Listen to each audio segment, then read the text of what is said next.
I feel like it was a pretty good performance. I feel like for the inconsistency of lineup, we performed pretty well. Obviously, we're still trying out players in newer positions, newer roles on the team. So I definitely feel like it's progressing. It's gotten better. There's still a lot to definitely learn from, but I felt like over the course of 2 games, we got better against New Zealand. We learned from the mistakes that we had the first game and applied those in the big game today.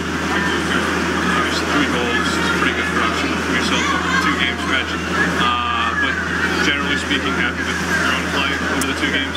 Yeah, definitely. I was happy to get the 90-minute performance the other day. I think that was my first 90-minute game of 2017. I hadn't played that many minutes this year until that game, so it felt really good to just get a 90-minute game underneath me with this team and play in 2 different positions.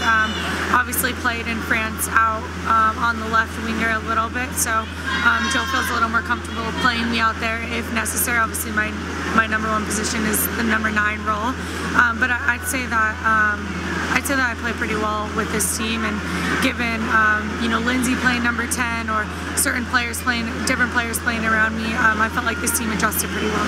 As you guys continue building towards 2018 and there's some big competitions coming up next year, did you like the mix in this camp?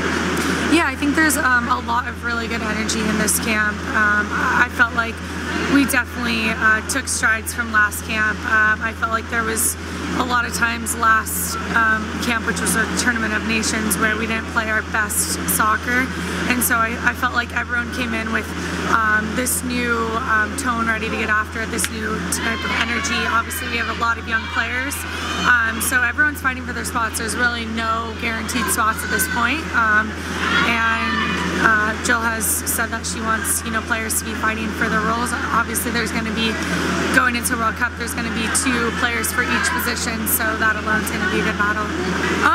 We played a lot of challenging teams this year in the top 5, top 10, and obviously didn't perform great against a lot of them. Didn't come in first in either of our tournaments at home this year. So obviously next year, hopefully having both of those tournaments at home again, facing incredible opponents, we want to have better performances. So this is a building block against New Zealand, but I'm excited to continue playing challenging opponents to challenge ourselves and get ourselves ready for the World Cup qualifiers next fall.